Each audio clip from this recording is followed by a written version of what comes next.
Dumulog na po sa Pangulo ang higit 100 motorista na tutol sa panukalang nag-oobliga na magkaroon sila ng 2 plaka. Ayon po sa mga rider, hindi ito ligtas para sa kanila. At may ulat on the spot tungkol dyan si Ian Cruz. Ian?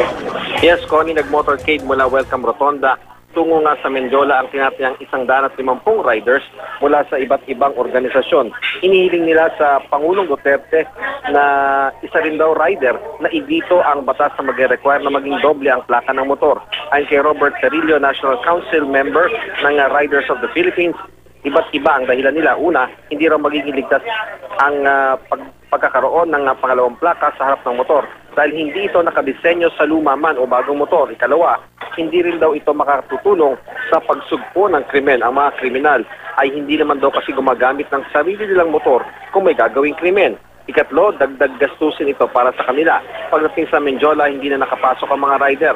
Ang 2 leader na lamang nila ang pinapasok ng mga pulis para madala ang liham ng iba't ibang grupo para sa Pangulo. Dinala ito sa Presidential Action Center sa Malacanang.